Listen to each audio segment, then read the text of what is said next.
Alrighty, I think it's recording now.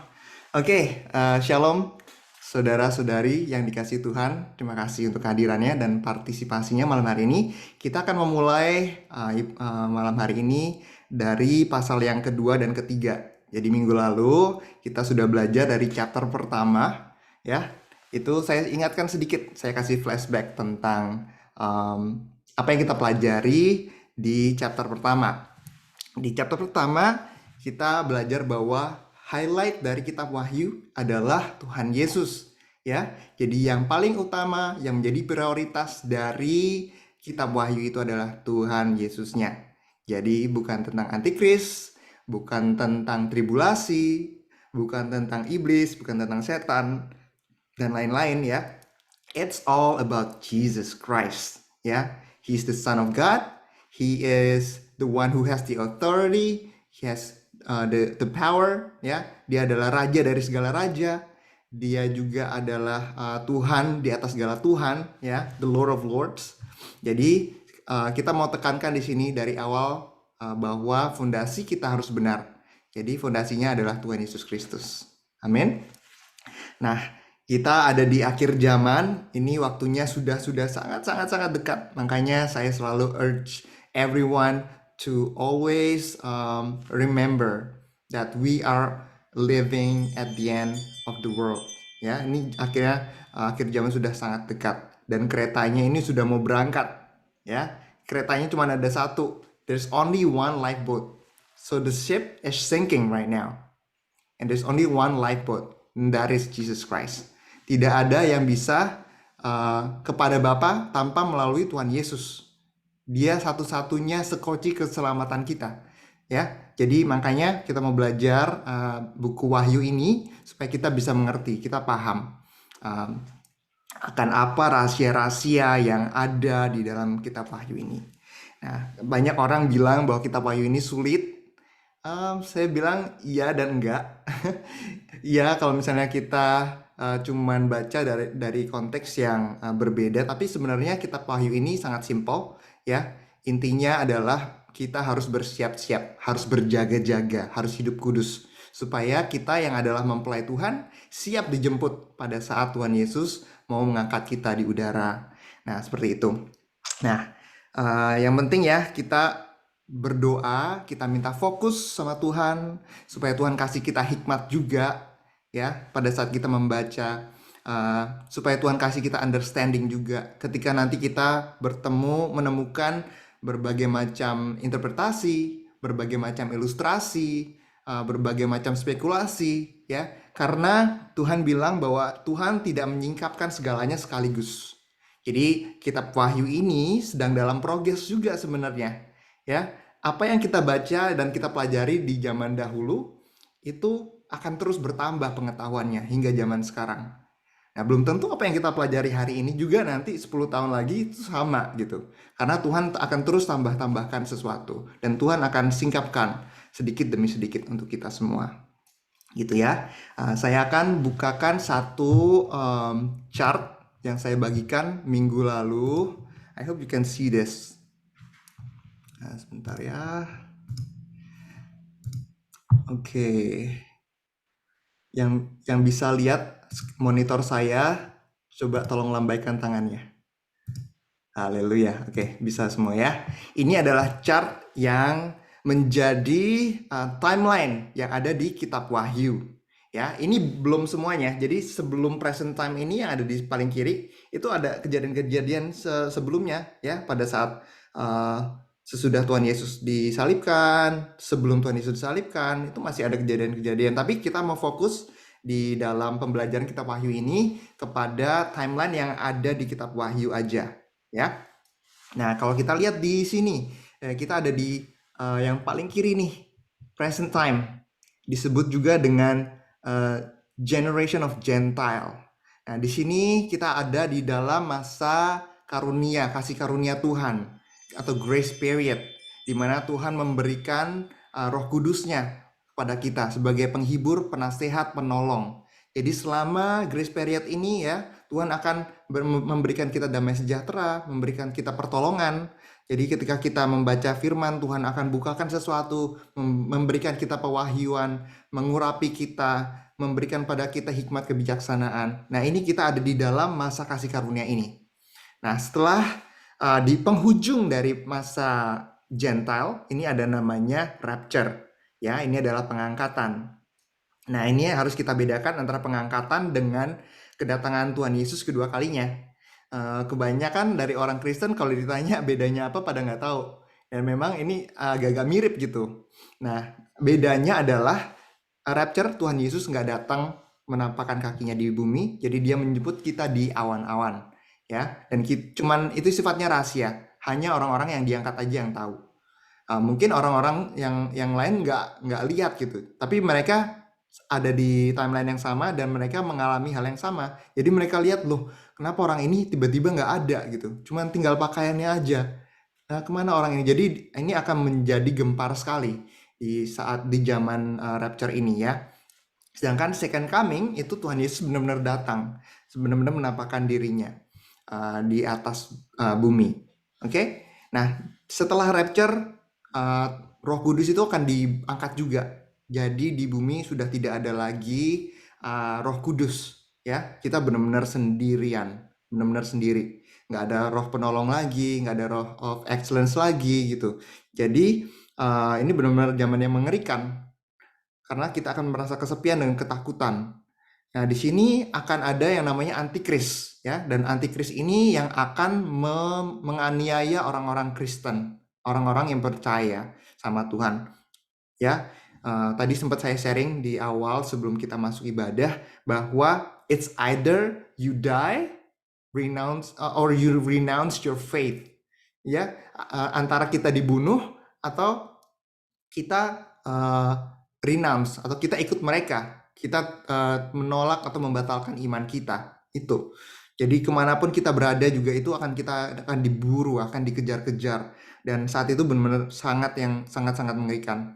Kalau misalnya saudara di zaman kita sudah mengalami berbagai tribulation ya. Mungkin kalau misalnya ada yang tahu di zaman Nazi, ada juga di Asia Tenggara itu kalau misalnya saudara tahu Khmer Merah ya, itu sangat-sangat mengerikan juga, terjadi banyak pembunuhan karena iman mereka dan juga banyak yang martir. Tapi ini akan berkali-kali lipat jauh lebih serem ya. Makanya kita tidak mau ketinggalan kereta kita nggak mau ketinggalan rapture ya. Kita sebagai orang percaya kita harus berjaga-jaga setiap hari. Anggap aja besok ini adalah hari terakhir kita di bumi dan besok adalah hari pengangkatan Tuhan Yesus.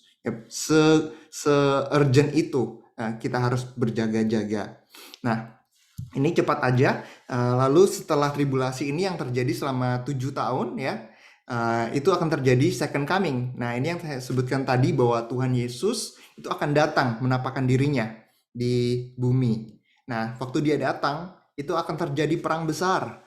Perang antara pasukan surga yang dipimpin oleh Tuhan Yesus dan pasukan antikris yang dipimpin oleh Lucifer ya, di Harmageddon, di perang Harmageddon. Nah, mereka ini di sini akan dikalahkan, saudara.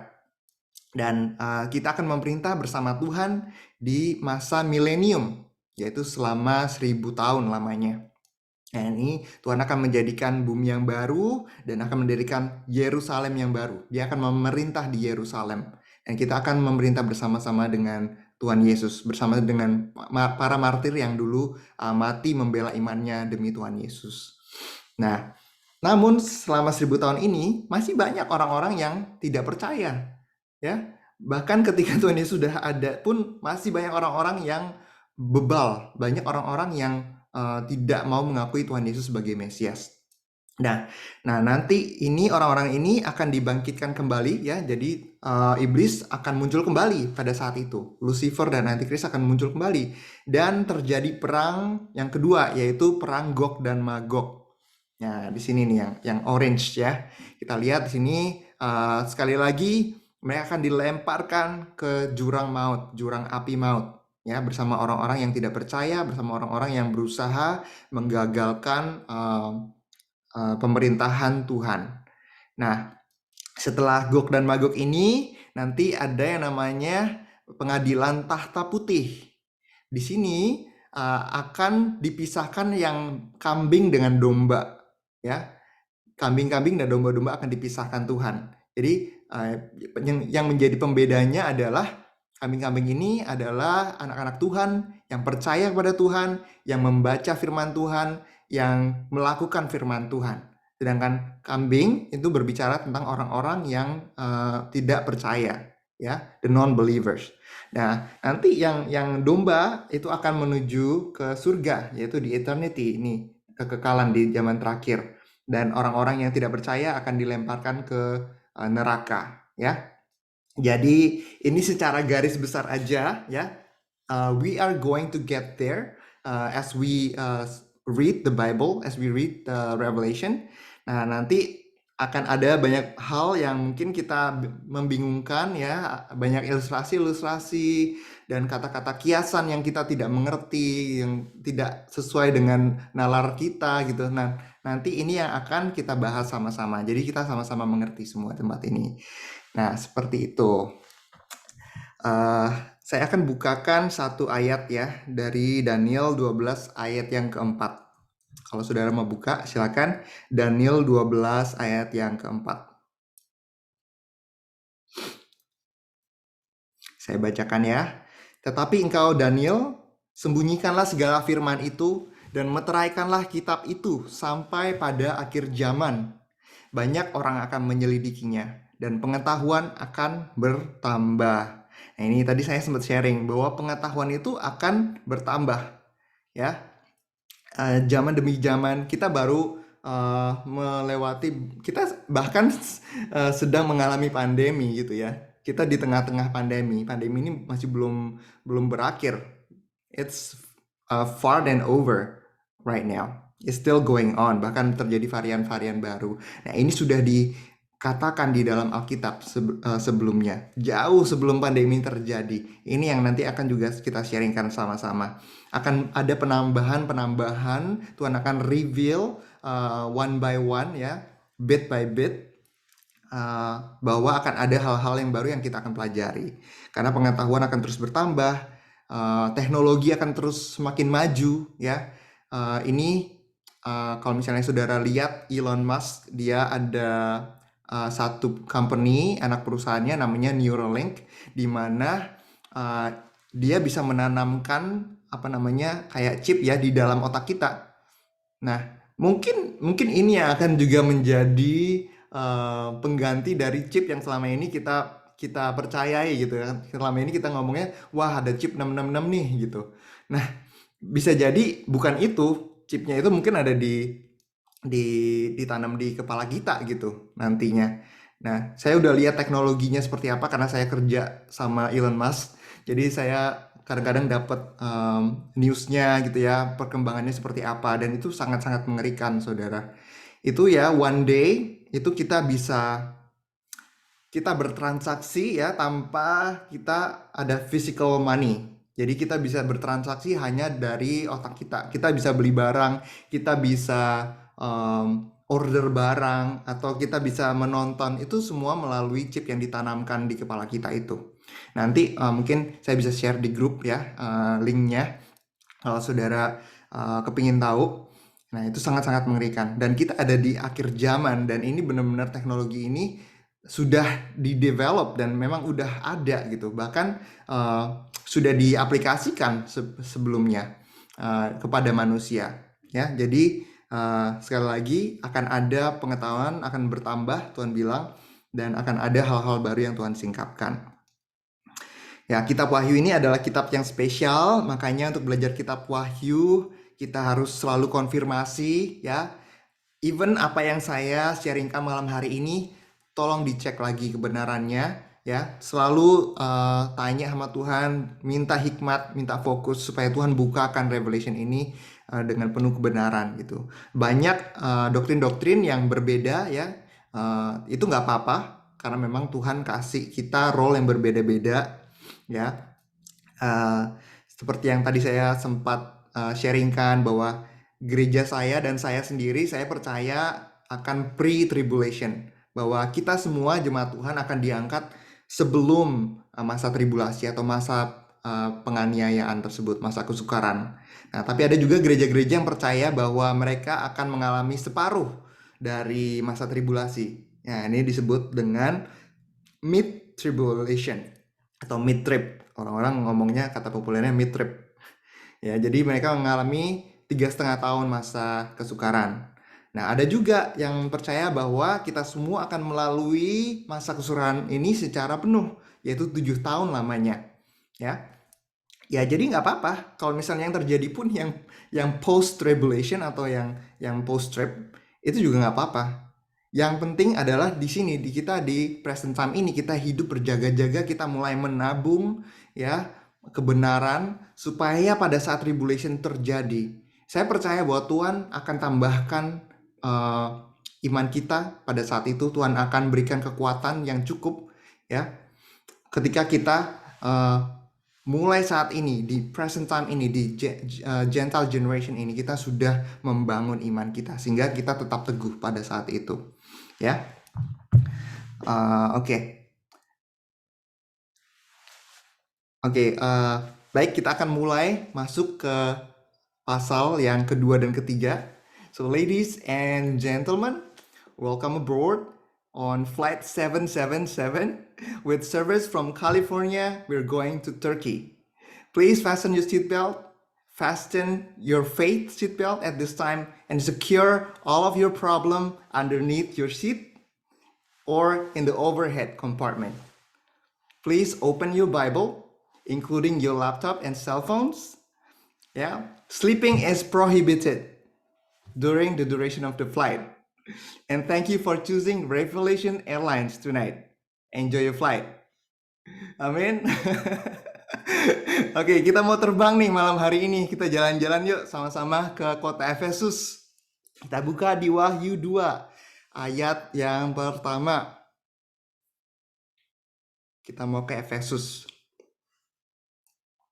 Nah, nanti di akhir sesi ini kita akan adakan sharing ya. Jadi saya minta tolong sama Sister Alvina yang memang udah pernah secara fisik datang ke gereja-gereja ini ya, yang kita akan bahas malam hari ini. Kalau bisa kita dengarkan kesaksiannya yang luar biasa, dan kita mau supaya kita curi ilmunya nih, curi ilmunya dari Amin. Alvina ya, supaya kita semua terberkati juga malam hari ini.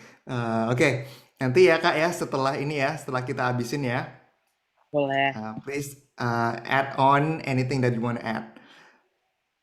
Oke, are you ready? Gereja Efesus ya, Efesus Wahyu 2 ayat yang pertama. Nah, ini singkat dari segi historisnya. Efesus ini adalah gereja pertama yang ditulis Yohanes dalam kitab Wahyu. Ya, Wahyu itu sifatnya nggak terikat oleh waktu. Jadi kita bisa diberikan ke depan juga ke belakang juga bisa. Nah, gambaran gereja di masa lalu ini dipakai Tuhan untuk kita jadikan sebagai referensi karakter gereja-gereja di akhir zaman. Ya, kita percaya bahwa kita semua udah ada di akhir zaman. Jadi ini adalah karakter kita semua di tempat ini. Nah, di sini kita akan pelajari banyak sekali pewahyuan-pewahyuan tentang kondisi-kondisi yang sedang terjadi di masa ini. Nah, Efesus ini adalah ibu kota dari Asia Minor, ya. Asia Minor ini sekarang adalah Turki. Dulu ini masih dikuasai oleh Yunani, kota-kota ini, tapi sekarang udah dikuasai oleh, udah menjadi Turki, ya, dari negara Islam. Nah, dan Efesus ini punya pengaruh yang sangat besar buat kota-kota di sekitarnya, ya, karena kota ini sebagai capitalnya, gitu. Jadi secara perekonomian, secara perdagangan, itu mereka semua ada hubungannya dengan kota ini. Ya, semua kota-kota yang akan kita bahas, mereka semua akan datang ke Efesus. Nah, di sana mereka, karena di sana adalah kebudayaan Yunani, maka mereka memuja dewi yang namanya Dewi Artemis pada saat itu ya. Dewi Artemis itu kalau kita lihat di buku sejarah dia pakai panah itu. Nah, itu adalah kota perdagangan ya, dan mereka menjalankan bisnis menjual menjual barang-barang berhala yang berhubungan dengan Dewi Artemis pada saat itu. Nah, di Efesus ini sejarah mengatakan bahwa di Efesus terdapat gereja besar ya yang jemaatnya mencapai 60.000 jiwa. Nah, itu kalau dilihat dengan skala sekarang sih mungkin 60.000 nggak ada apa-apanya ya. Tapi untuk metropolis di zaman itu ya 60.000 itu udah lebih dari separuh kota. Ya, Efesus dulu penduduknya cuma 100.000 dan 60.000-nya, which is more than 50%, itu mereka eh, adalah orang-orang jemaat-jemaat yang mengikuti gereja yang dirintis oleh Rasul Paulus Ya. pada saat itu. Ya, nah kalau dengan skala sekarang kita lihat mega church yang paling besar tuh adanya di Korea ya, itu sekitar 850.000 jiwa. Ya, memang nggak ada apa-apanya dibanding sekarang, tapi kan manusia terus bertambah ya, populasi terus bertambah. Nah, tapi untuk pada saat itu dengan skala saat itu ini sudah sangat-sangat luar biasa. Separuh kota, bayangin, bayangin separuh Amerika itu orang Kristen, orang percaya. Kayaknya nggak mungkin ya. Ya, tapi pada saat itu ini adalah salah satu gereja terbesar ya. Mm-mm. Oke, mari kita bacakan dari Wahyu 2 ayat yang pertama. Saya minta tolong Kak Didin. Kak Didin boleh minta tolong bacakan Wahyu 2 ayat yang pertama. Kepala kepada jemaat di Efesus. Tuliskanlah kepada malaikat jemaat di Efesus. Inilah firman dari Dia yang memegang ketujuh bintang itu di tangan kanannya dan berjalan di antara ketujuh kaki dian emas itu. Yes, thank you. Jadi dikatakan di sini kepada malaikat. Nah, malaikat di sini ini bukan malaikat yang dimaksud punya sayap itu ya, terus punya apa namanya karisma yang seperti itu bukan. Malaikat di sini berbicara tentang utusan. Ya, ini bahasa Greeknya waktu angelos, angelos, ya, artinya adalah utusan. Nah, ini berbicara tentang para pemimpin yang diutus Tuhan, yang dipilih Tuhan, ya, pemimpin atau gembala. Nah, saya percaya bahwa pemimpin ini tidak terbatas untuk pendeta saja, atau untuk paus aja, atau untuk uskup aja. Pemimpin ini berbicara tentang kita semua, ya. Kita semua ini adalah imam di mata Tuhan. Kita memimpin keluarga kita, ya. Kita memimpin mungkin di company kita, ya. Atau mungkin juga kita memimpin di cell group kita. Nah, itu juga kepemimpinan. Itu juga adalah leadership. Nah, apakah kepemimpinan itu cuman eksklusif untuk para pria aja? Oh no. Wanita pun juga dibilang imam, mereka juga bisa menjadi imam. Ketika kita menjadi imam buat keluarga kita, buat anak-anak kita, buat saudara-saudara kita, itu juga salah satu eh, apa namanya bagian dari tugas seorang imam. Ya, kita menjadi berkat buat orang lain, kita mendoakan orang lain, kita menjadi pemimpin di dalam komunitas kita. Itu juga kita menjadi imam di mata Tuhan. Nah, mari kita cintai pemimpin-pemimpin kita doakan ya kalau misalnya saudara punya gembala lokal atau saudara mau berkati suami Anda menjadi imam di antara di dalam keluarga Anda juga kita doakan mereka, kita doakan para pemimpin ini karena mereka dipilih Tuhan dan diutus Tuhan. Seburuk-buruk apapun mereka, tapi tetap ini adalah something yang Tuhan utus untuk memberikan pada kita pengajaran ya. Jadi kita tetap harus berdoa untuk mereka semua. Lalu di pasal yang kedua, pasal 2 ayat yang kedua saya bacakan, aku tahu segala pekerjaanmu, baik jeripayahmu maupun ketekunanmu. Aku tahu bahwa engkau tidak dapat sabar terhadap orang-orang jahat, bahwa engkau telah mencobai mereka yang menyebut dirinya rasul. Tetapi yang sebenarnya tidak demikian, bahwa engkau telah mendapati mereka pendusta. Nah, ini di ayat kedua ini dikatakan bahwa gereja Efesus ini sudah menjadi mega church ya, gereja yang sangat besar ya. Tapi justru karena saking besarnya, Jadi mereka ini dingin, mereka ini menjadi sombong gitu ya. Jadi udah nggak hangat lagi. Kalau gereja itu kecil gitu kita masih bisa intimate gitu ya. Kita masih bisa sapa, "Hey, halo Ciafun, halo Kojo." Ya, coba kalau misalnya udah terlalu besar ya gerejanya, kita udah nggak inget lagi. Itu kan bahkan even kita papasan aja udah males gitu untuk say hi. Ya, jadi jangan seperti gereja ini di mana mereka ini besar, saking besarnya malah mereka menjadi dingin gitu. Nah, di sini di gereja ini banyak pelayanan-pelayanan ya. Mereka profesional sekali. Cara mereka tata cara ibadah mereka itu teratur sekali ya, dari mulai mereka masuk ada asyarnya ya. Nanti juga di tengah-tengah ibadah mereka ada yang kasih apa namanya? Persembahan, lalu mereka juga di follow up benar-benar teratur sekali ya, benar-benar profesional dan mapan. Nah, tapi satu hal yang Tuhan tegur di sini bahwa hati mereka dingin dan mereka cuek dan mereka udah nggak berapi-api lagi bagi Allah ya. Jadi jemaat gereja itu sebenarnya nggak boleh mengandalkan jumlah ya atau angka berapa jumlah jemaatnya. Walaupun gereja ini besar, gedungnya indah ya, tapi yang Tuhan lihat itu bukan itu.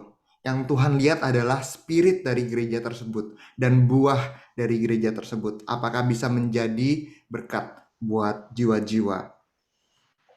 Lalu di ayat yang ketiga dan keempat, saya minta tolong mungkin Ko Stanley untuk bacakan Wahyu 2 pasal 3 sampai ke 4. Wahyu 2 pasal 3 firman Tuhan, dan engkau tetap sabar dan menderita oleh karena namaku, dan engkau tidak mengenal lelah.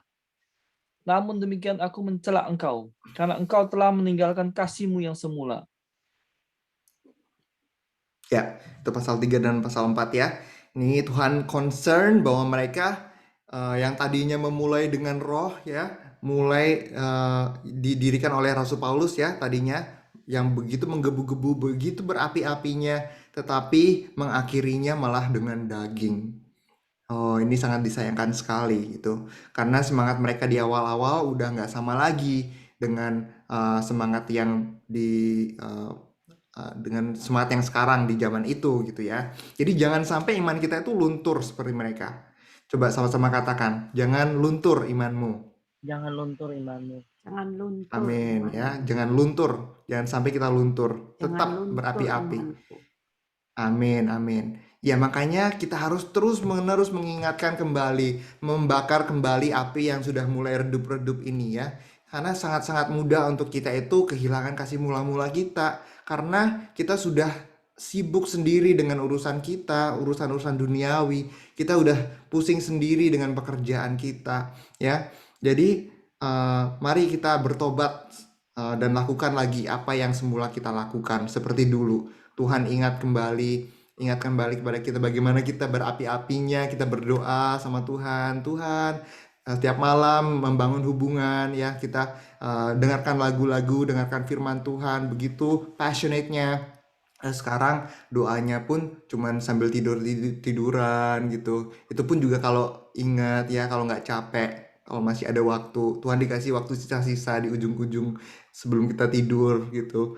Jadi mari kita ingatkan kembali diri kita senantiasa. Melalui apa? Ya, melalui ibadah-ibadah seperti ini, melalui firman Tuhan kita baca setiap hari, melalui mungkin kalau misalnya saudara dengarkan ibadah online atau online sermon gitu ya, itu juga akan membakar iman kita lagi. Lalu di pasal 2 ayat yang kelima, saya minta tolong Kojo atau Ciafun, Wahyu 2 ayat yang kelima. Sebab itu ingatlah betapa dalamnya engkau telah jatuh, bertobatlah dan lakukanlah lagi apa yang semula engkau lakukan. Jika tidak demikian, aku akan datang kepadamu dan aku akan mengambil kaki dianmu dari tempatnya jikalau engkau tidak bertobat. Yes, thank you Ci Afon. Jadi di sini kita disuruh melihat kembali kepada kasih kita di mula-mula ya. Karena gereja ini udah menjadi terlalu besar tapi kayak tong kosong nyaring bunyinya gitu buat Tuhan ya pada saat itu. Ya, Tuhan bilang, I will take your kaki Dian. Kaki Dian itu akan diambil. Nah, ini berbicara tentang apa? Berbicara tentang pengaruh dari gereja tersebut. Jadi influence dari gereja tersebut akan Tuhan ambil. Jadi nggak populer lagi karena gereja ini udah terlalu besar dan populer ya, dikenal di mana-mana. Dan ini juga berbicara bahwa gereja ini akan dihancurkan Tuhan, akan dihilangkan Tuhan di zaman akhir-akhir zaman. Dan ini memang betul. Coba kalau kita ke Turki sekarang, coba tanya ke Alvina, Sister Alvina, masih ada Ya, nggak Kak gerejanya? Gerejanya waktu kakak ke tentu sana masih hancur, ada nggak? Bener udah kan nggak ya? ada. Saya nggak bohong kan? Ya, Ya, gerejanya bener, udah bener-bener udah hancur. nggak ada. Cuma Mm-mm. masih masih ada bisa, tapi udah nggak Mm-mm. berbentuk kolam itu juga. Tapi waktu itu Mm-mm. kita lihat ya, jadi tempat Rasul Paulus membaptis itu ya, jemaat-jemaat di Mm-mm. Efesus, itu kolamnya masih ada. Cuma ya udah kayak kolam Bethesda yang di Yerusalem, udah nggak berbentuk Mm-mm. kolam pembaptisan gitu loh. Tapi Mm-mm. gereja Efesusnya udah dihancurin sama kerajaan Ottoman. Yes. Mm-mm. Yes, yes, betul. Jadi ini benar-benar terjadi sesuai dengan perkataan dan peringatan Tuhan, ya. Iya, Benar-benar dihancurin tuh sama Tuhan. Tuhan nggak iya. main-main. Dan kita udah lihat sendiri gitu, bahwa di sana udah nggak ada lagi gerejanya. Padahal gereja ini gereja terbesar pada saat itu dan punya pengaruh yang Iya, sangat-sangat besar, ya. Nah, benar. kita ini sekarang ada di akhir zaman, ya. Jadi jangan sampai di akhir zaman malah kita mengakhiri pertandingan kita dengan daging. Jangan sampai kita menyerah, ya. Belum saatnya kita menyerah. Even sampai mati pun kita harus tetap mempertahankan iman kita, mempertahankan api kita. Jangan didapati api kita padam waktu Tuhan datang. Loh, mana nih? Mana nih mempelai saya? Kok nggak ada gitu? Mana kaki Diannya? Mana apinya gitu? Ya, jadi jangan sampai Tuhan itu udah menjemput kita di udara, kita nggak ada. Dan kita udah merenounce iman kita gitu. Itu amit-amit ya, jangan sampai terjadi seperti itu. Semoga nggak ada yang di sini yang menjadi member Revelation Bible Study ini nggak ada yang ketinggalan. Nah, di ayat yang ke-6 nih saya bacain ya. Tetapi ini yang ada padamu, yaitu engkau membenci segala perbuatan pengikut-pengikut Nikolas yang juga kubenci. Nah, Nicholas ini bukan Koniko, suaminya Sherlyn Naomi ya, bukan. Nicholas di sini ini adalah nabi palsu ya pada zaman itu yang sangat-sangat dibenci Tuhan. Nah, di sini uh, Tuhan, kalau kita lihat di sini Tuhan memuji dan juga menegur kota Efesus atau gereja Efesus ini ya. Nah, Nicholas ini dia adalah pengikut ajaran, penganut ajaran Bileam. Ini nabi yang mengutuk bangsa Israel pada saat itu ya, berusaha meracuni pikiran mereka yang jahat. Jadi mengajarkan untuk kompromi kepada dosa. Udah nggak apa-apa, yang penting kan kamu ikut Tuhan ya. Jadi kamu ada dosa sedikit, it's okay lah, it's okay. Jadi kompromi gitu, mentoleransi dosa. Nah, ini Tuhan acungkan jempol karena walaupun api mereka padam ya, tetapi mereka tetap tegas dan mereka tidak mau kompromi terhadap dosa. Nah, ini Tuhan benar-benar suka banget. Tuhan kasih like gitu ya.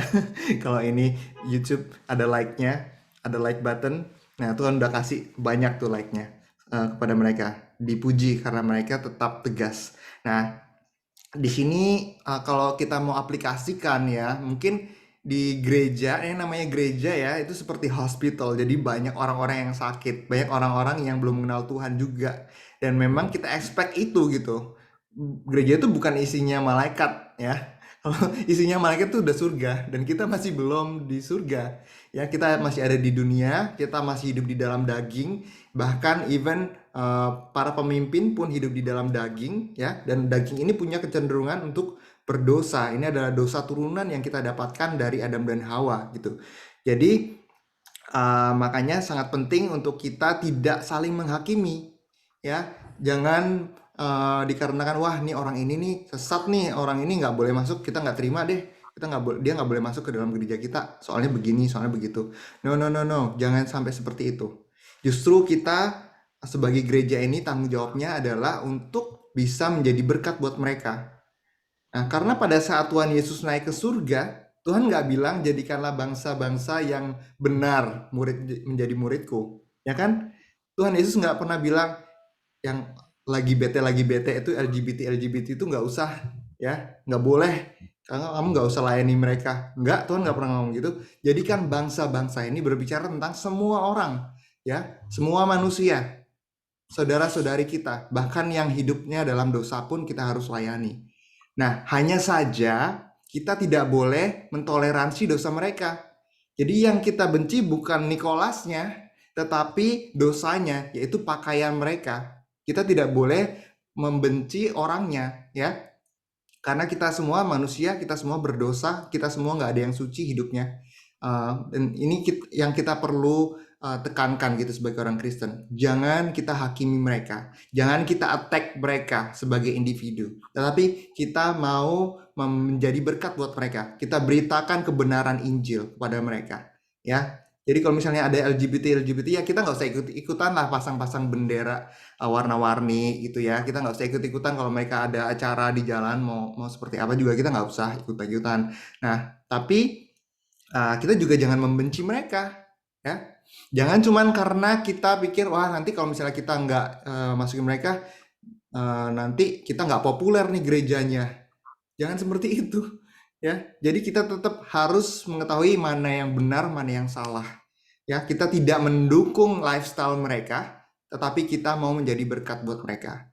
Nah, itu yang sangat-sangat penting. Kenapa banyak sekali orang-orang yang kepahitan sama gereja? Karena kita udah menghakimi duluan gitu, ya. Dan itu tidak menjadi berkat buat mereka, malah kita malah menjadi batu sandungan. Kita malah menjadi saluran agenda iblis. Kita sudah menjalankan agenda iblis.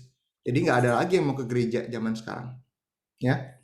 Ini benar-benar kita mesti hati-hati. Emang nggak gampang ya, karena di zaman sekarang ini sangat-sangat sulit untuk menjadi orang Kristen. Ya, orang Kristen tuh udah stereotipnya udah jelek banget.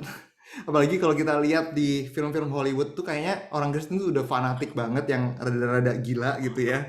Dan terus menghukum atau menjadi hakim gitu buat orang-orang lain yang tidak menjadi berkat. Nah, ini yang harus kita kembalikan. Tugas besar kita sebagai gereja Tuhan, yaitu kita mau merubah stigma tersebut, mau mengubah stereotip tersebut, supaya kita tetap menjadi berkat dan kita boleh membawa jiwa-jiwa datang kepada Tuhan Yesus. Oke? Di pasal yang ke-7, saya minta tolong Kalvina bacakan. Wahyu pasal 2 ayat yang ke-7. Ya. Siapa bertelinga, hendaklah ia mendengarkan apa yang dikatakan Roh kepada jemaat-jemaat.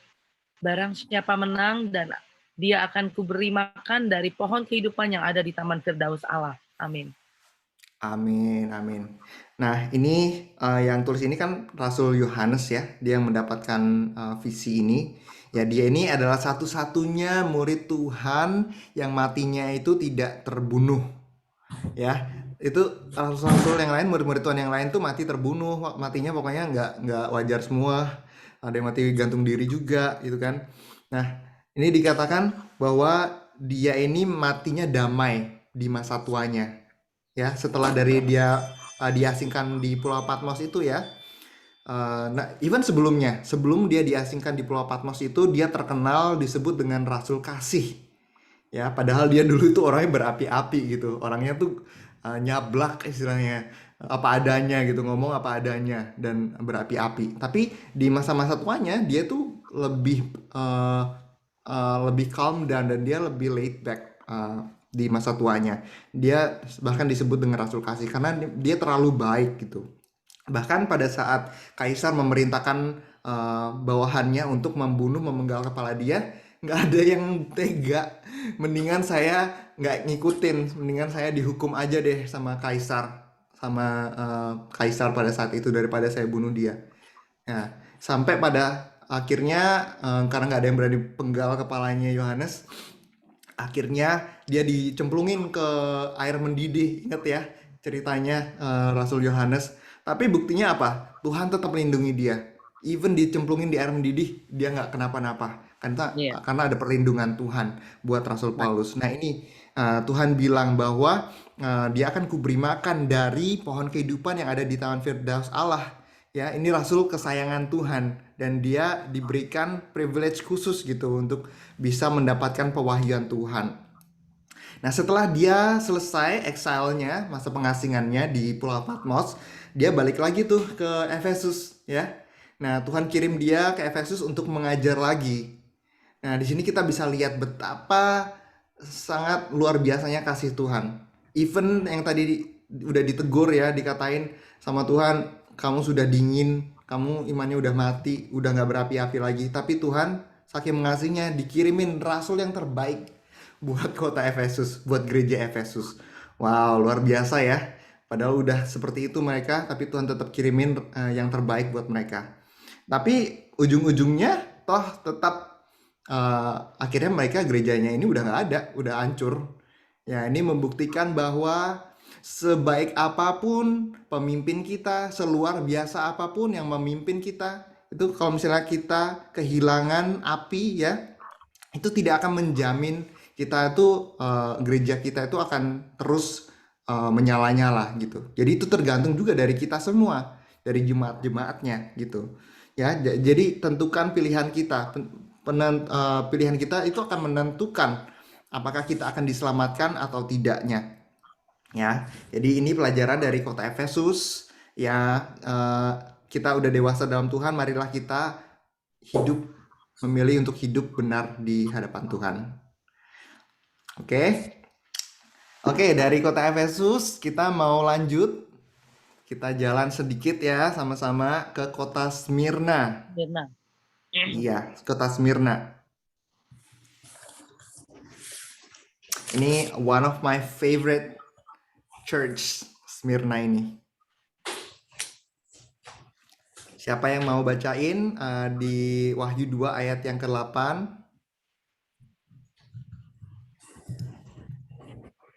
Wahyu 2 ayat yang ke-8. Yes. Dan tuliskanlah kepada malaikat jemaat di Smyrna. Inilah firman Tuhan dari yang awal dan yang akhir, yang telah mati dan hidup kembali. Yes. Coba dilanjutkan lagi, Sister. Ayat 9. Aku tahu kesusahanmu dan kemiskinanmu, namun engkau kaya dan fitnah mereka yang menyebut dirinya orang Yahudi. Tetapi yang sebenarnya tidak demikian, sebaliknya mereka adalah jemaat iblis. Wow, ini orang-orang Yahudi dikatain sama Tuhan jemaat iblis. Sadis ya. Oke, so Smyrna ini adalah kota pelabuhan ya. Ya, letaknya itu sekitar 25 miles dari Efesus. Jadi lumayan jauh, ya tapi nggak jauh-jauh banget lah. Nah, di sini banyak Pat. Mirna jauh banget ya. Jauh. Ya, 25 miles ya. Lebih, Pat. Oh ya, really? Karena Oke. Smyrna itu dia dekatnya sama Sardis. Dia dekat sama Sardis dan dia dekat itu dari Tiatira aja jauh. Iya. Iya. Ya, Memang sebenarnya mereka itu kalau dari segi geografis ya mereka kota ini nggak terlalu besar sih ya. Dari ujung ke ujung tuh 100 mile lah kira-kira. 100 mile. Jadi memang nggak terlalu jauh. Tapi kalau misalnya jalan jauh juga gitu. Iya. Kalau jalan kaki, of course it's gonna be like a lot of time. It's very long, very far.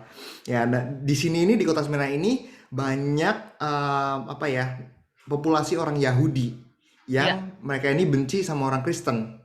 Ya kan tahu sendiri orang Yahudi itu paling anti gitu sama orang Kristen karena memang berbeda sekali fondasinya. Nah, dan juga banyak sekali populasi yang fanatik sama kekaisaran pada saat itu, Kaisar Romawi, ya. Karena Kaisar Romawi pada saat itu mereka maunya disembah, ya, disembah loh ya, bukan hanya dipatuhi perintahnya sebagai pemerintahan, tapi mereka mau dijadikan idola, sebagai idol, sebagai Tuhan. Ya, makanya waktu itu si Yohanes ini diasingkan karena dia nggak mau menyembah kaisar itu kan. Nah, jadi orang-orang Kristen yang hidupnya di Smyrna ini, gereja Smyrna ini sangat kasihan karena mereka ini jadi minoritas di sana, ya, banyak tekanan dari sana sini, banyak penganiayaan, banyak tekanan-tekanan untuk mereka merenounce iman mereka gitu.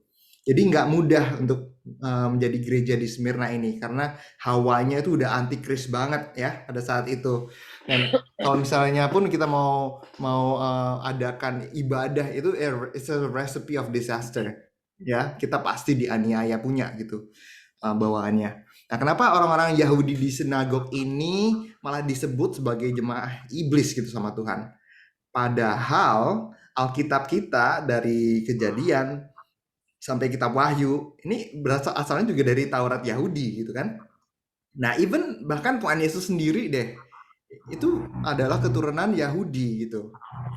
Jadi mereka ini sangat-sangat religius ya, namun kita harus bisa membedakan antara religius dengan spiritual. Ada yang tahu nggak bedanya antara orang religius dengan orang spiritual? Anybody? Anyone? Religious banyak rule, regulation secara tradisi. Yes. Ya, betul sekali. Jadi religi itu lebih ke arah liturgi ya, Sister Didin. Mereka tuh tata cara, berbicara tentang tata cara, tentang tradisi, seperti itu. Nggak boleh ini, nggak boleh itu, dilarang ini, bolehnya ini, seperti itu ya. Jadi itu udah kayak rutinitas gitu kan ya. Ya, sedangkan spiritual itu berbicara tentang relation kita gitu. Apakah kita punya relation dengan Tuhan atau enggak? Ya, jadi ini memang sangat-sangat tipis bedanya, tapi dibutuhkan firman Tuhan untuk mengetahui perbedaannya. Perbedaannya benar-benar foundational, itu benar-benar mendasar sekali gitu. Nah, seringkali kita nggak sadar kita mengatasnamakan Tuhan, padahal kita sedang menjalankan agenda kita sendiri gitu ya. Atau malah kita menjalankan agenda setan, jangan-jangan itu seperti yang tadi saya sharingkan. Misalnya ketika kita menghakimi sesama orang yang sama kita, mungkin saudara kita ada yang belum mengenal Tuhan. Waduh, si ini nih belum kenal Tuhan, sesat nih. Pokoknya kita nggak boleh undang dia deh, nggak usah datang-datang deh ke rumah kita gitu. Nggak boleh seperti itu ya. Kita malah menjadi batu sandungan ketika kita bergosip, menggosipi seseorang, itu juga Tuhan nggak suka. Ya, itu secara nggak langsung kita udah menjalankan agenda setan. Ya, kita nggak harus menjadi satanis untuk bisa menjalankan agenda mereka. Ya, kita nggak harus ikut gereja setan. Sebenarnya kadang-kadang kita sudah menjalankan agenda mereka dan mereka sukses.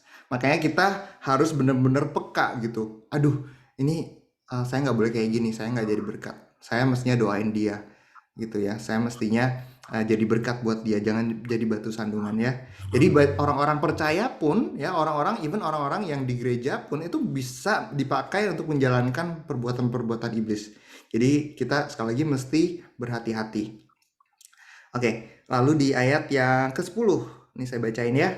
Jangan takut terhadap apa yang harus engkau derita. Sesungguhnya iblis akan melemparkan beberapa orang dari antaramu ke dalam penjara, supaya kamu dicobai dan kamu akan beroleh kesusahan selama 10 hari. Hendaklah engkau setia sampai mati, dan aku akan mengaruniakan kepadamu mahkota kehidupan. Nah, ini keren sekali. Dikasih Tuhan mahkota kehidupan. Wow. Ini sebenarnya gereja Smyrna ini kasihan sih. Cukup susah karena jemaatnya banyak yang dianiaya, banyak yang jadi martir, banyak yang dibunuhin karena iman mereka ya. Bukan karena mereka dikutuk sih, bukan ya. Tapi karena memang ini adalah bagian pembelajaran mereka gitu.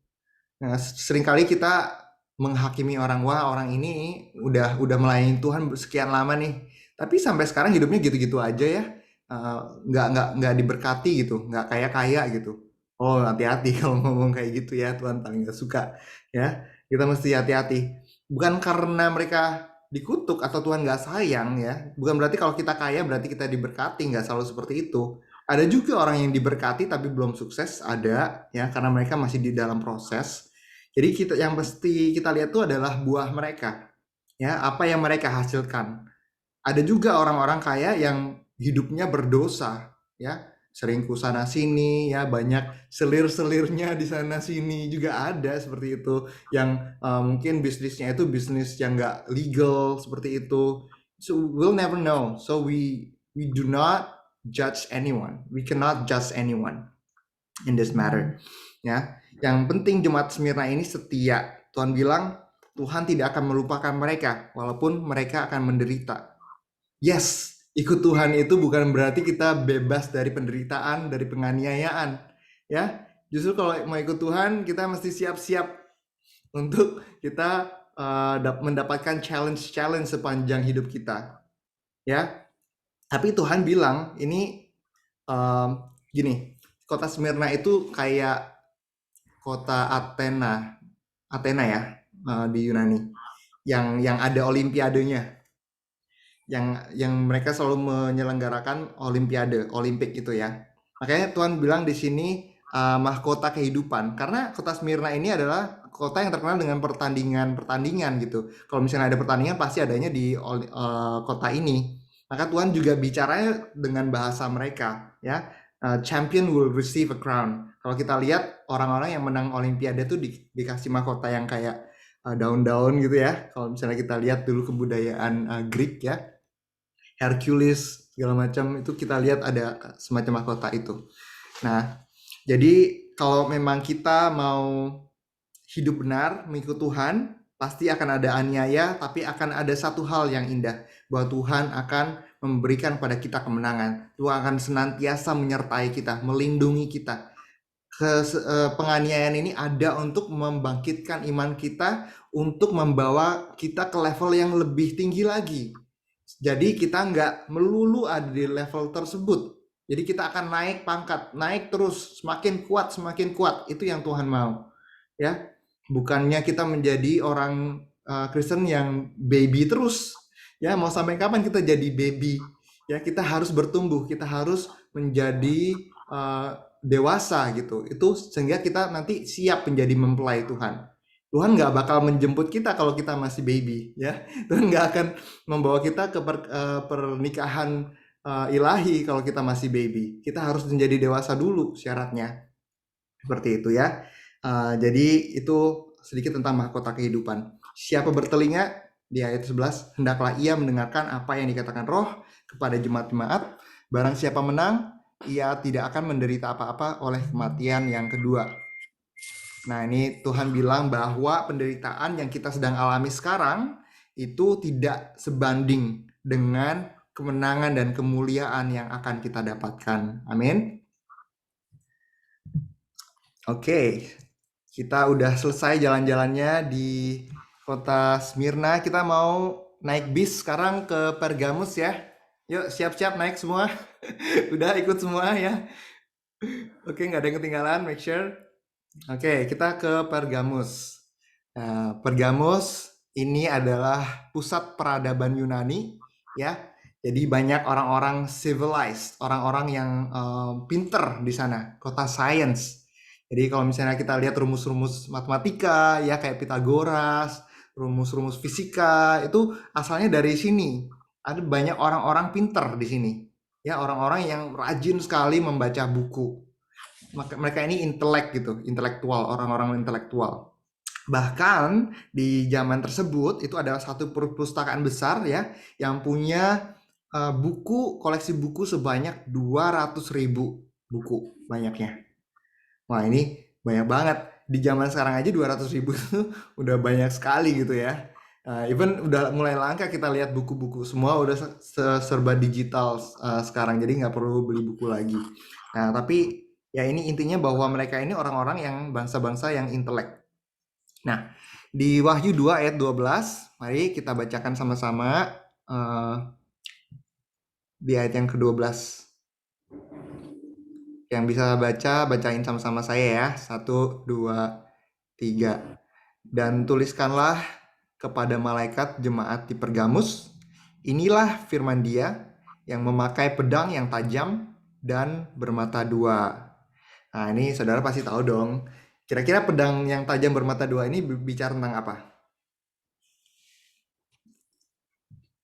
Ayo, pedang bermata dua. Pedang tajam bermata dua. Firman Tuhan. Firman Tuhan. Haleluya, yes. Ini berbicara tentang firman Tuhan ya. Jadi firman Tuhan ini harus menjadi dasar dari segala sesuatu yang kita lakukan dan kita kerjakan. Ini mari kita menjadikan fondasi ini gitu. Fondasi hidup kita adalah firman Tuhan. Firman Tuhan adanya di mana? Di dalam Alkitab, di dalam Holy Bible kita. Nah, di Amerika ini ada namanya American Book Club ya. Jadi setiap tahun mereka ada kayak conference gitu. Mereka biasanya kasih tahu, wah 1 tahun ini saya baca 20 buku. Saya baca 22 buku. Nah, ini kita sebagai orang Kristen mestinya bangga ya. Kita baca satu Alkitab aja nih, satu buku. Isinya ada 66 kitab. Jadi kita bisa bilang sama mereka, itu cuma 22, kita baca 66 loh setahun. Jadi you have to be proud. If you can read the Bible from the beginning to the end, you have already read 66 books, okay? Jadi jangan kalah ya sama orang-orang dunia. Nah, ini langsung ke 13. Aku tahu di mana engkau diam, yaitu di sana, di tempat tahta iblis, dan engkau berpegang kepada namaku, dan engkau tidak menyangkal imanmu kepadaku. Juga tidak pada zaman Antipas, saksiku yang setia kepadaku, yang dibunuh di hadapan kamu, di mana iblis diam. Nah, ini Pergamus kan kota sains ya. Jadi budaya modern pun ya ini bisa menjadi tahta iblis loh. Ya.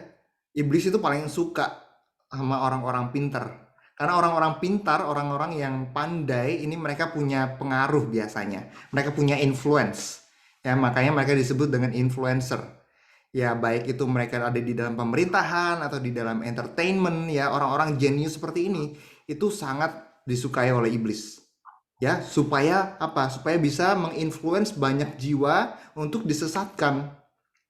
Seperti itu. Jadi makanya kita sebagai orang Kristen kita juga harus menjadi orang Kristen yang pandai. Kita harus smart, kita harus rajin baca buku. Nggak apa-apa baca buku selain Alkitab juga nggak apa-apa, tapi tetap baca Alkitabnya ya. Bahkan dikatakan bahwa orang-orang yang membaca Alkitab itu biasanya lebih pintar daripada orang-orang dunia. Itu yang ngomong ini dari segi sains ya. Saya nggak ngomong dari segi religi atau dari segi spiritual. Dan memang terbukti bahwa orang-orang yang membaca ini mereka adalah orang-orang yang penuh dengan hikmat gitu. Di Alkitab ini dikatakan ada banyak sekali hikmat dan juga ada banyak sekali panduan-panduan untuk kita bagaimana cara kita menjalani hidup kita. Makanya orang-orang yang membaca Alkitab ini biasanya pandai-pandai ya, puji Tuhan.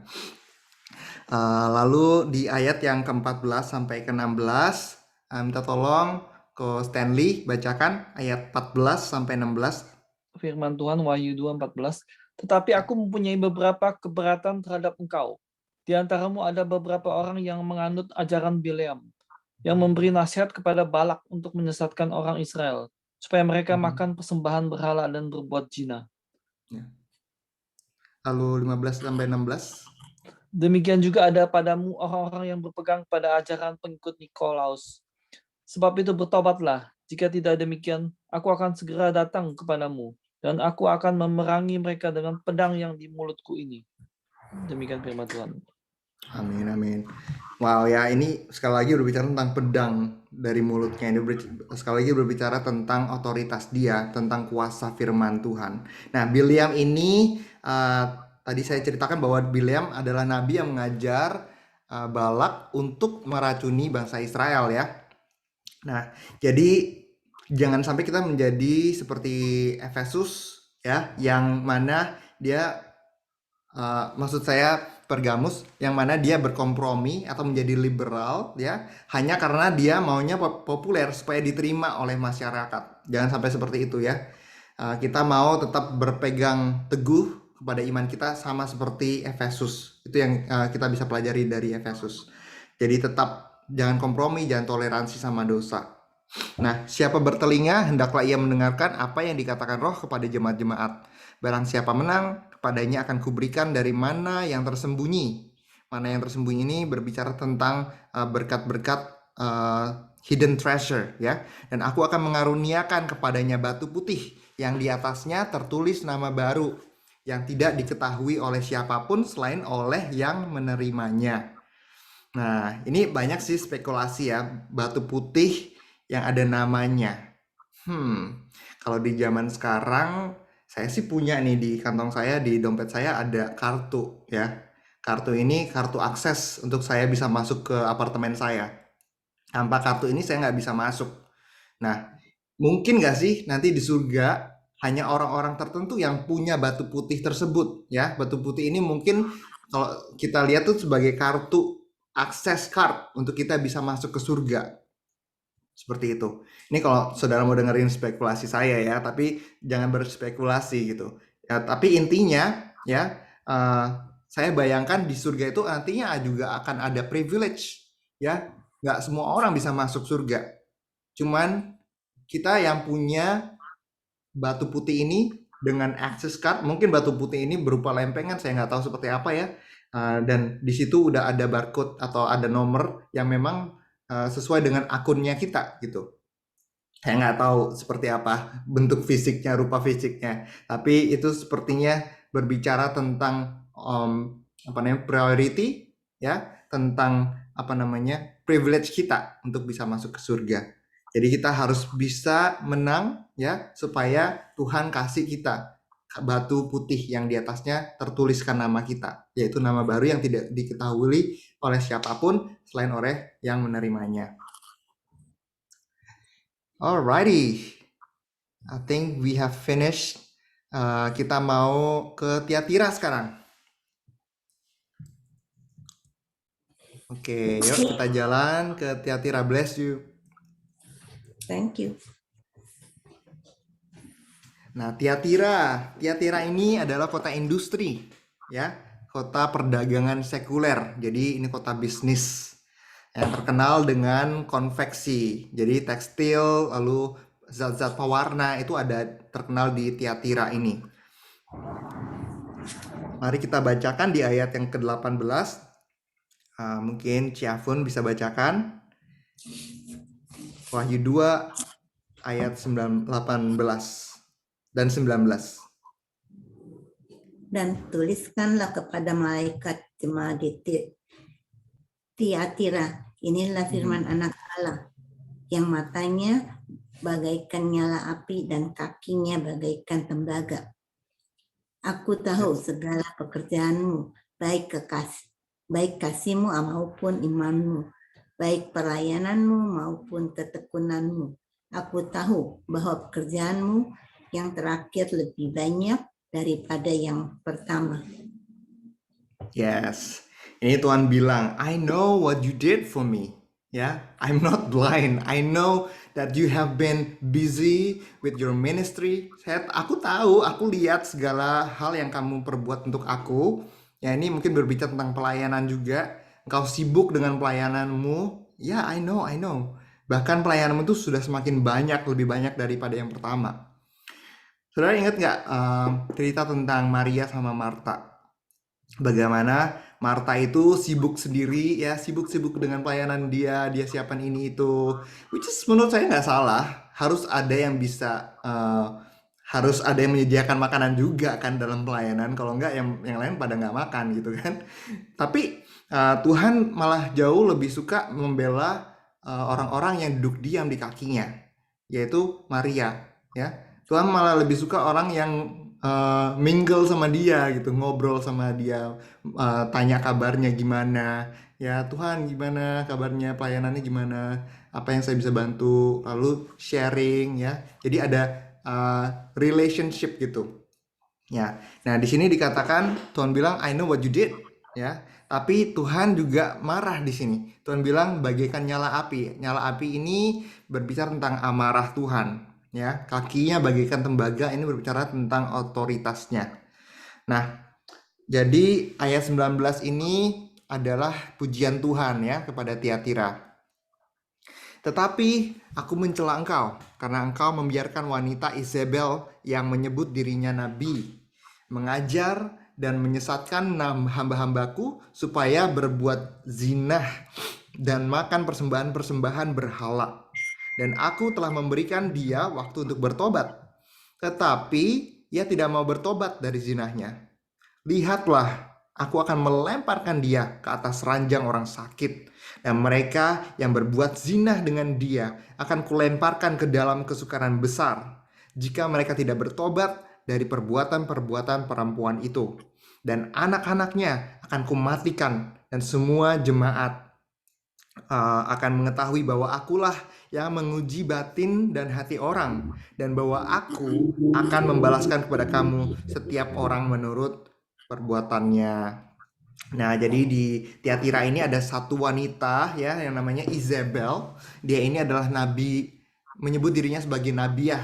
Jadi dia mengajar di sana. Tapi pengajarannya ini sesat, dan dia membawa banyak orang, banyak domba-domba dan anak-anak Tuhan itu sesat ya. Dia berbuat zina. Jadi dia banyak tidur dengan lelaki-lelaki yang ada di Tiatira. Nah, Tuhan memperingatkan dia nih untuk bertobat. Otherwise dia akan menerima kutuk nih katanya. Jadi di ayat ini berbicara tentang kekudusan. Bagaimana kekudusan itu sangat-sangat crucial di mata Tuhan. Sangat-sangat penting ya. Ini tubuh kita adalah tubuh bait Allah. Tuhan Yesus bertahta di dalam tubuh kita. Dan kekudusan kita itu adalah salah satu syarat utama supaya kita bisa diangkat.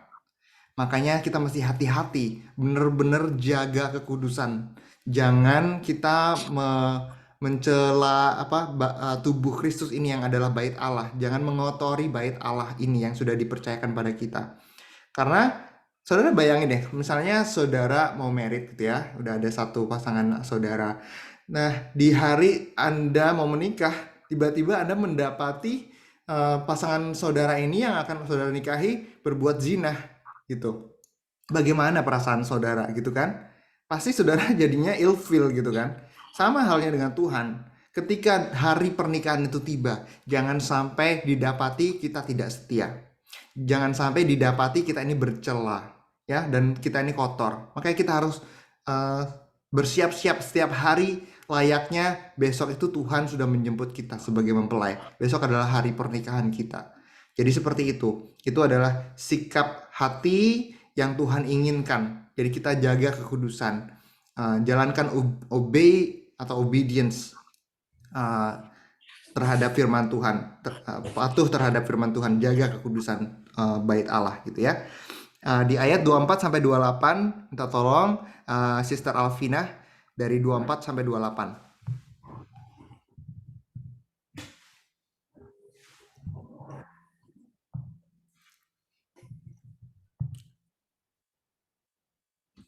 Wahyu 2 ayat 4 sampai 28. It's okay.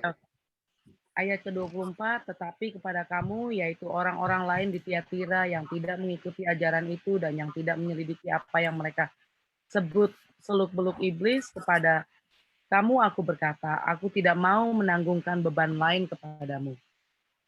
Ayat ke-25, tetapi apa yang ada padamu, peganglah itu sampai aku datang. Ayat ke-26, dan barang siapa menang dan melakukan pekerjaanku sampai kesudahannya, kepadanya akan kukaruniakan kuasa atas bangsa-bangsa. Ayat ke-27, dan ia akan memerintah mereka dengan tongkat besi, mereka akan diremukkan seperti tembikar tukang periuk, sama seperti yang kuterima dari Bapakku. Ayat ke-28, dan kepadanya akan kukaruniakan bintang timur. Yes, siapa bertelinga, hendaklah ia mendengarkan apa yang dikatakan Roh kepada jemaat-jemaat. Nah, ini orang-orang yang hidupnya benar, yang akan memerintah bersama Tuhan di tahtanya nanti. Ya, maka kita akan diberikan otoritas, diberikan kuasa untuk memerintah bangsa-bangsa. Ini janji Tuhan. Nah, hari ini Tuhan berbicara sama kita untuk kita selalu berjaga-jaga supaya kita siap pada saat pengangkatan itu tiba. Ya, jadi saya harap semua yang di tempat ini, kita semua siap, nggak ada yang tertinggal. Ya, kita sama-sama naik bersama Tuhan memerintah di atas tahtanya. Amin. Nah, kalau ada yang masih harus ada yang dibereskan, ayo kita beresin sekarang. Kalau misalnya kita masih ada berhutang, ayo kita bayar hutang-hutang kita. Kalau misalnya kita masih ada salah, mari kita minta maaf. Kalau misalnya ada kepahitan, ayo kita beresin, lakukan pemberesan dengan orang tersebut gitu ya. Jadi benar-benar we have a clean slate gitu. kita benar-benar memulai dengan lembaran yang baru ya. Jadi biar Tuhan pas menjemput kita tidak didapati kita masih punya masalah gitu ya. Kita hidup kudus, kita punya clean slate sehingga kita menjadi mempelai yang siap dijemput sama Tuhan. Alright. Oke, udah kita bentar lagi udah masuk ke Sardis ya. Oke, ini ayo kita sama-sama jalan lagi ke kota Sardis di pasal yang ketiga. Silakan dibuka pasal yang ketiga. Kota Sardis ya, kota Sardis ini kota yang kaya raya ya. Ini mungkin kalau di Amerika tuh mungkin kayak di LA. Iya benar. Kayak di LA ya, mungkin kayak di Beverly Hills gitu. Ya, Atau di letaknya di Orange bukit County. kok. Iya, Ya, benar. betul. Heeh. Letaknya di perbukitan. Betul. Jadi mereka nih yang datang ke sini nih mungkin jemaat-jemaatnya yang bawa baby Benz atau Mercedes Ya, gitu ya, orang atau kaya. BMW ya. Yang datang orang-orang tajir semua. Jadi datangnya itu bukan karena mau beribadah tapi karena mau show off nih mobil baru biasa. Nih saya bawa Ferrari, ada yang bawa Porsche gitu kan, ada yang bawa Dodge. Jadi ini jemaat-jemaat yang seperti itu.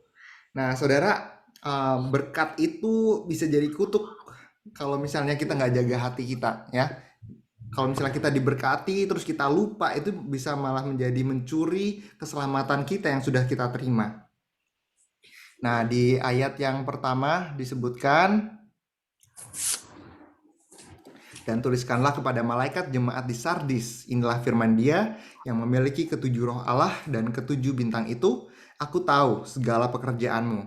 Engkau dikatakan hidup, padahal engkau mati. Wow, ini dalam banget ya. Engkau hidup padahal engkau mati, kata Tuhan. Bangunlah dan kuatkanlah apa yang masih tinggal dan sudah hampir mati, sebab tidak satu pun dari pekerjaanmu aku dapati sempurna di hadapan Allahku. Aduh, serem banget. Ini Tuhan marah banget.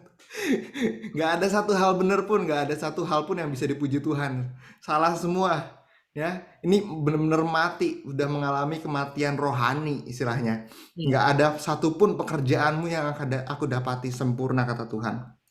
Nah, jadi apa pesan Tuhan kepada gereja ini?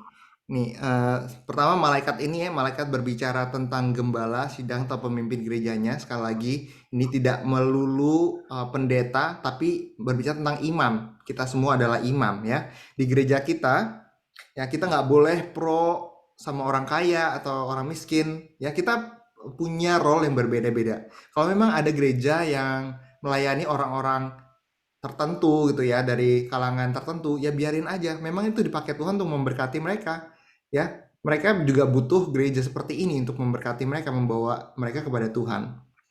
Jadi punya karakter yang berbeda-beda dan punya appeal yang menarik mereka untuk datang ke hadapan Tuhan. Tapi yang terutama bahwa kita berdiri sama tinggi dan kita duduk juga sama rendah dengan di hadapan Tuhan gitu ya. Jadi nggak ada, walaupun gereja ini dipakai Tuhan untuk memberkati orang kaya, tapi tidak berarti bahwa mereka itu jauh lebih penting dari kita. No, Tuhan malah memuji tadi Smyrna. Lebih mending Smyrna, walaupun gerejanya miskin, dianiaya, hidupnya menderita ya, mereka nggak ada yang kaya, tapi Tuhan puji mereka. Mereka bilang, justru kamu ini kaya, kalian ini yang adalah kaya di hadapan aku ya. Jadi masalahnya di gereja Sardis bukan pengajarannya, tetapi kematian rohani. Jadi jemaatnya ini yang datang sekali lagi cuma duduk-duduk, ongkang-ongkang kaki ya, cuman mungkin cari-cari koneksi buat bisnisnya ya. Terus dia juga untuk dia mungkin untuk show off juga, dia baru beli rumah baru di Singapura, dia baru beli pulau nih di mana, dia baru punya mobil mewah yang baru, yang paling baru itu, the latest and greatest, dia baru beli iPhone yang baru, cuman untuk show off aja, tapi nggak ada isinya sama sekali. Ini Tuhan marah banget sama mereka. Nih di ayat yang kedua sampai 3, Wahyu 3 ayat 2 sampai 3. Bangunlah dan kuatkanlah apa yang masih tinggal dan sudah hampir mati, sebab tidak ada satupun pekerjaanmu yang aku dapati sempurna di hadapan Allahku. Karena itu ingatlah bagaimana engkau telah menerima dan mendengarnya. Turutilah itu dan bertobatlah. Karena jikalau engkau tidak berjaga-jaga, Aku akan datang seperti pencuri. Aku akan datang seperti mencuri dan engkau tidak tahu pada waktu manakah aku tiba-tiba datang kepadamu. Serem ya, Tuhan bilang, you will never know when I'm gonna come. Jadi kuatkan dasar fondasi iman kita ya, karena di akhir zaman ini goncangannya akan semakin hebat. Ya, kalau kita lihat penganiayaan di masa lalu itu nggak ada apa-apanya, di akhir zaman itu nanti akan jauh lebih sadis dan akan jauh lebih mengerikan. Ya, jadi kita harus punya fondasi yang benar. Fondasi itu nggak boleh harta kita, ya. Namun firman Tuhan untuk menguatkan kita di akhir zaman ini, sehingga kita boleh mengenal siapa Tuhan kita, yaitu Allah kita yang perkasa, yang penuh dengan kuasa, ya, dan kemuliaan. Dan Tuhan ingatkan bahwa pekerjaan mereka belum sempurna, ya. Walaupun mereka kaya, mereka kurang dalam 3 hal.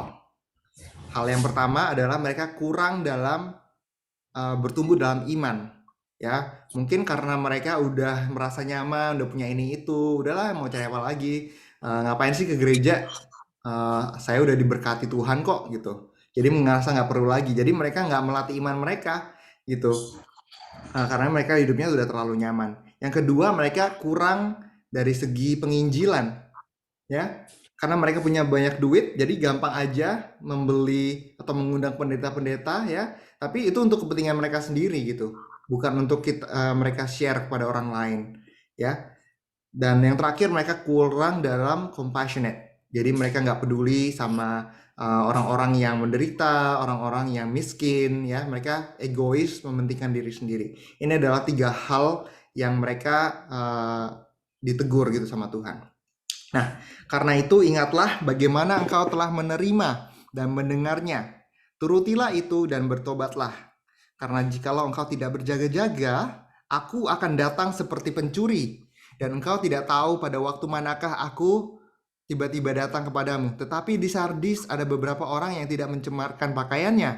Mereka akan berjalan dengan aku dalam pakaian putih. Karena mereka adalah layak untuk itu. Nah, ini kedengarannya bagus ya. Ada beberapa orang yang tidak mencemarkan pakaiannya. Tapi menurut saya ini adalah sindiran Tuhan. Kamu ini banyak dan kamu ini kaya, tapi cuma beberapa orang aja. Sedih gitu. Ini apa namanya, naas istilahnya ya. Bahasa Jermannya naas gitu. Aduh, kasihan deh, ini kayak Tuhan tuh menyindir gitu ya. Nah, Yesus berkata kepada muridnya, di Matius 19 ayat 23, Tuhan Yesus bilang bahwa sesungguhnya sukar sekali bagi seorang yang kaya itu untuk masuk ke dalam kerajaan surga. Ya, saudara bisa buka ayatnya nanti. Jadi memang benar, karena apa? Bukan karena kekayaannya, bukan karena hartanya. Banyak orang-orang yang kaya juga diberkati Tuhan, tapi mereka hidupnya benar dan berkenan di mata Tuhan. Tetapi ya di sini kenapa dibilang sulit ya? Karena gampang sekali kita melekatkan hati kita kepada harta kita. Ya, belum tentu misalnya Tuhan panggil ya, ini udah kaya raya nih, misalnya punya let's say 5 trillion dollar, oke? Dan tiba-tiba Tuhan kasih kerinduan dia untuk melayani misi di pedalaman NTT. Mau nggak? Belum tentu gitu ya. Belum tentu dia mau meninggalkan kenyamanannya itu untuk mau melayani gitu. Jadi jadi kaya itu boleh, itu nggak dilarang, bukan berarti itu salah, dan bukan berarti dia nggak bisa masuk surga juga. Tapi memang sulit karena cenderung mereka akan jatuh gitu. Itu cobaannya dan godaannya itu sangat sangat luar biasa ketika kita udah di atas ya. Jadi jangan lekatkan hati kita kepada harta kita dan benda-benda yang ada di dunia. Kita harus mencari harta benda yang ada di surga. Ya, mari kita belajar untuk kita bisa punya compassion. Kita boleh melayani orang-orang yang menderita, orang-orang yang miskin, yang hidupnya menderita. Jadi itu yang Tuhan mau sebenarnya. Nah, barang siapa menang, ia akan dikenakan pakaian putih. Ini tadi saya bacakan di ayat yang kelima ya. Aku tidak akan menghapus namanya dari kitab kehidupan, melainkan aku akan mengakui namanya di hadapan Bapa-Ku dan di hadapan para malaikatnya. Nah, Ini saya kasih highlight di sini. Barang siapa menang, dia akan dikenakan pakaian putih dan diakui namanya di hadapan Bapa, di hadapan para malaikatnya. Saudara, kalau menurut saudara, apakah keselamatan yang kita punya ini, ya, yang kita udah ditebus sama Tuhan Yesus, amin. Kita semua percaya ya, Tuhan Yesus telah mati untuk kita. Tapi apakah keselamatan ini bisa dihapuskan dari kitab kehidupan? Apakah nama kita bisa dihapuskan dari kitab kehidupan? Kalau menurut saudara gimana? Ayo brother dan sister, silakan kasih pendapat. What do you think? Ada yang percaya sekali selamat tetap selamat, gitu ya. Ada juga yang percaya bahwa keselamatan harus dikerjakan. What do you think? Coba saya tanya Ko Stanley. Menurut Ko Stanley gimana? Apakah nama kita masih bisa dihapuskan? Kalau kita berbuat salah pasti dihapuskan ya, pasti. Maka ada ayat tuh di Filipi 2 1-2, Filipi 2:1 ayat 2, kerjakanlah keselamatan itu dengan takut dan gentar. Yes. Ya, supaya kita tetap di dalam Tuhan gitu. Ya, betul. Jadi memang keselamatan itu, jadi gini, ini agak sulit untuk menjelaskannya ya. Jadi keselamatan Tuhan Yesus, saya percaya bahwa keselamatan Tuhan Yesus itu karyanya sudah selesai, udah tuntas, nggak ada utang lagi. Kita benar-benar udah ditebus, udah lunas harganya, dan itu it's a done deal ya. Saya nggak tahu, mungkin ada orang-orang lain juga yang nggak percaya, tapi saya percaya bahwa kita semua ini udah diselamatkan Tuhan. Tuhan udah menyelamatkan kita dari maut semuanya. Tetapi disebutkan juga, kenapa tadi Ko Sandy bilang itu betul harus dikerjakan, karena begini, 1 hari di surga itu seperti 1000 hari di dunia, di bumi kita ya. Jadi ini setelah Tuhan Yesus after Christ ya, itu udah 2000 tahun, kita di 2021 sekarang, berarti itu di surga baru berapa hari? Baru 2 hari loh. Ya, Tuhan itu masih lagi nyatet. Jadi Tuhan itu ibaratnya masih buka buku kehidupan dan masih nyatet. Nah, dengan logika tersebut ya, saya rasa bukan berarti bahwa nama kita dihapuskan, tapi memang Tuhan itu masih belum selesai nulis semuanya nama kita.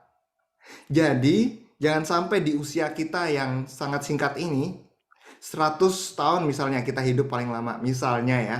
Soalnya buyut saya, oma saya punya mama, itu umurnya 100 tahun baru meninggal. Nah, itu skalanya kalau kita convert ke waktu surga, itu cuma sebentar ya. 100 tahun itu nggak sampai sehari, itu baru berapa jam gitu di sana. Itu jadi mungkin nggak sih kita ini belum, mungkin kita di usia tertentu kita udah kehilangan iman kita.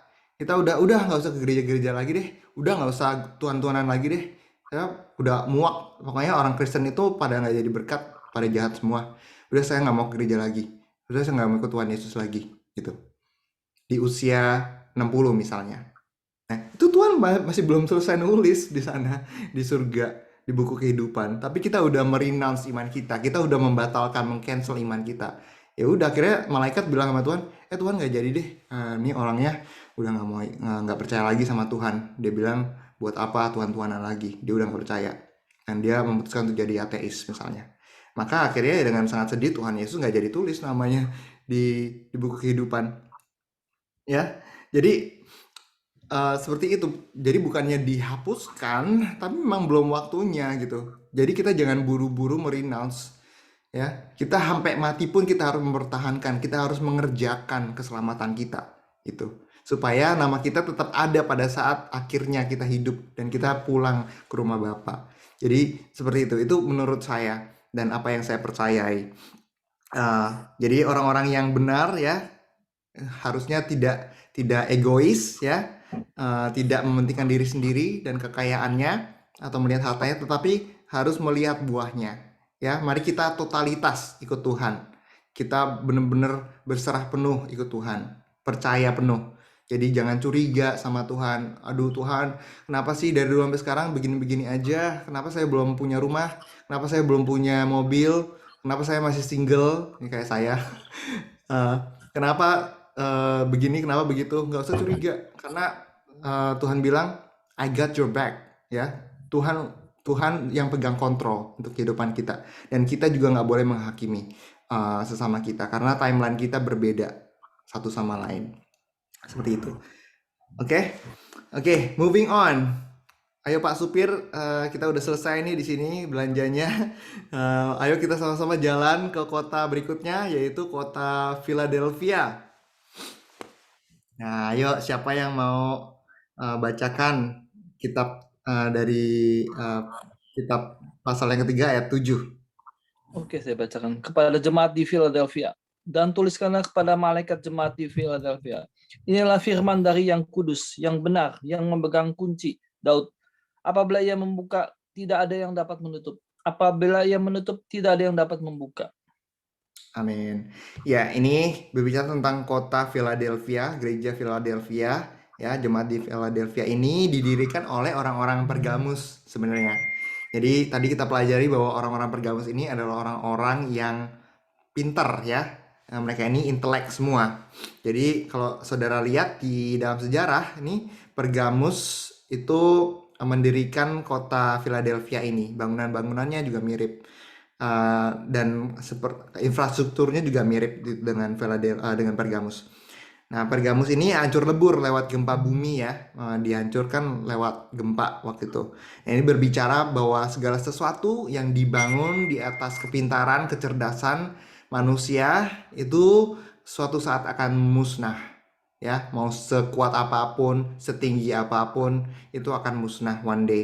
Dan kita harus membangun di atas dasar firman Tuhan. Nah, di Wahyu 3 ayat 7 ini, kunci Daud ini berbicara tentang Kristus yang berdaulat. Dan di ayat ke-8, aku tahu segala pekerjaanmu, lihatlah aku telah membuka pintu bagimu yang tidak dapat ditutup oleh seorang pun. Aku tahu bahwa kekuatanmu tidak seberapa, namun engkau menuruti firmanku, dan engkau tidak menyangkal namaku. Ya, Tuhan bilang, I know that you're weak. Kekuatanmu tidak seberapa. Nah, jadi jangan minder ya kalau misalnya kita ini pas-pasan, baik dari segi finansial, dari segi fisik. Mungkin kita nggak setampan James Bond gitu, atau nggak secantik Christina Aguilera. Jangan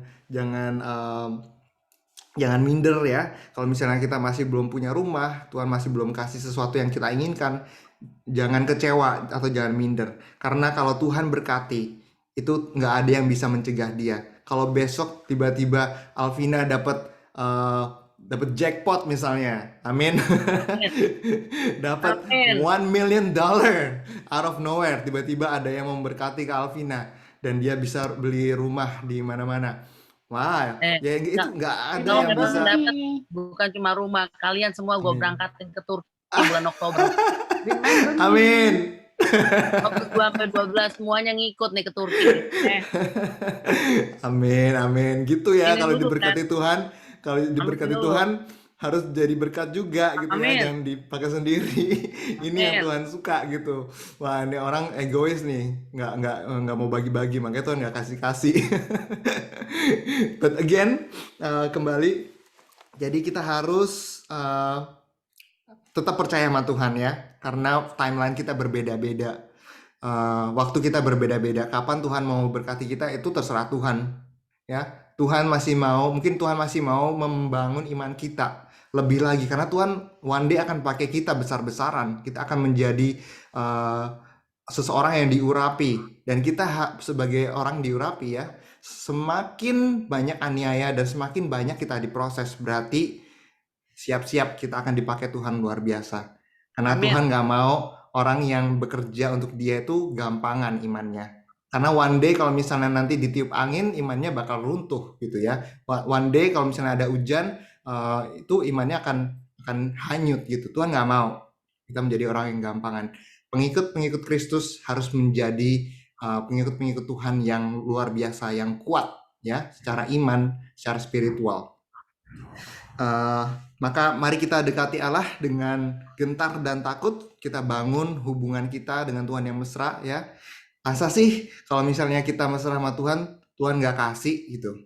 Tuhan pasti kasih. Cuman saatnya aja kapan kita nggak tahu. Ya, saya dulu pernah pacaran, bahkan dia nggak minta aja, saya maunya ngasih dia aja gitu. Mau ngasih hadiah aja tiap hari, nggak tahu bunga, nggak tahu itu traktir makan ya. Maunya ngasih melulu. Pasti Tuhan juga lebih lagi gitu. Pasti Tuhan juga terlebih. Tuhan kalau misalnya kita sayang sama Tuhan, kita manis ya, kita nurut sama Tuhan, pasti Tuhan kasih sih. Nggak mungkin nggak.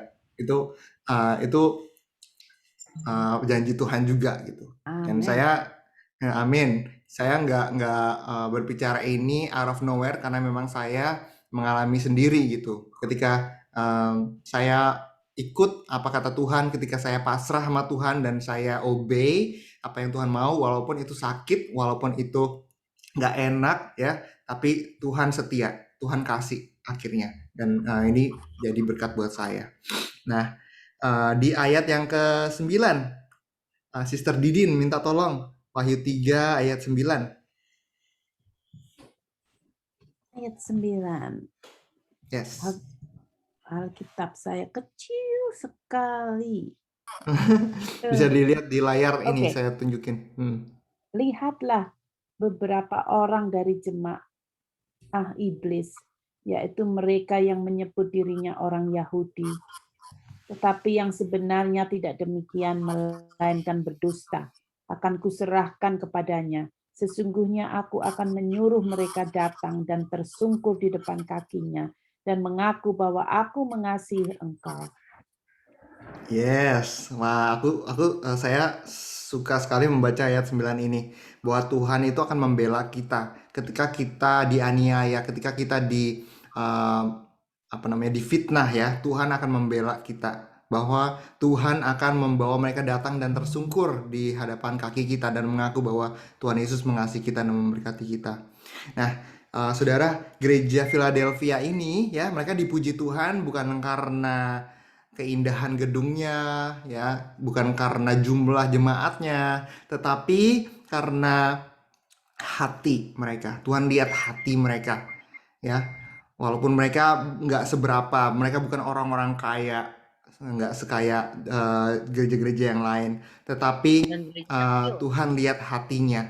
Wow, hatinya ini luar biasa. Makanya Tuhan ini puji sekali, nggak ada satupun yang menjadi teguran atau nasihat, karena menurut Tuhan ini adalah gereja model yang saya mau gereja-gereja yang lain mengikuti contoh dari gereja ini gitu. Ya, jadi marilah kita menjadi miskin di hadapan Allah, tetapi kita kaya gitu, dan mengundang belas kasihan Tuhan, daripada kita menjadi kaya di dunia, tapi sebenarnya kita nggak ada apa-apanya. Tuhan bilang, nyahlah kamu, aku nggak kenal kamu mau berjungkil balik seperti apa, kamu mau kaya seperti apa, I do not care about all those. Karena kekayaanmu, kamu bawa ke surga, itu adalah batu-batu kerikil, itu adalah lumpur. Ngapain kamu cari-cari lumpur? Nanti di surga itu ada di mana-mana, dan itu kamu nggak perlu khawatir. Kamu mau ambil di tengah jalan, ambil aja gitu, itu semua free. Tapi yang lebih penting adalah rumah kita di surga. Ya, bagaimana kita membangun bata demi bata yang kita tabung di dunia ini untuk kita akhirnya nanti punya rumah di surga. Ya, itu yang harusnya kita kejar, lebih prioritaskan seperti itu. Nah, ini Tuhan bilang akan membuat musuh kita bersujud di hadapan kita. Nah, kalau misalnya Tuhan berkenan kepada jalan seseorang, maka musuh orang itu pun akan didamaikannya dengan dia. Itu ada di Amsal. Tuhan bilang, jadi jangan khawatir ya, kalau misalnya kita ada yang memfitnah kita, dia menyebarkan kebohongan tentang kita, itu Tuhan akan bela. Kita nggak perlu susah-susah kita balas, nggak perlu ya. Tuhan bilang, I got you. Ya, I got your back. Everything is under my control. You don't have to fight. This is my battle for you. Dan Tuhan akan bela kita. Ya, oke. Ayat yang 10 sampai ke 11. Karena engkau menuruti firmanku untuk tekun menantikan aku, maka aku akan melindungi engkau dari pencobaan yang akan datang atas seluruh dunia untuk mencobai mereka yang diam di bumi. Aku datang segera. Peganglah apa yang ada padamu supaya tidak seorang pun mengambil mahkotamu. Nah, ini karena jemaatnya berjaga-jaga, ya, maka Tuhan bilang mereka akan diangkat pada saat pengangkatan. Wow, this is God's promise buat kota Philadelphia, untuk jemaat Philadelphia. This is so beautiful. Tuhan bilang, kamu nggak akan mengalami masa penganiayaan. Aku akan jemput kamu waktu rapture. Nih janji Tuhan. Makanya ayo kita berlomba-lomba supaya kita mencontoh gereja Philadelphia, supaya kita juga bisa memenangkan mahkota kita, supaya kita bisa dijemput sama Tuhan waktu rapture, supaya kita tidak mengalami masa kesengsaraan, masa kesukaran, ya.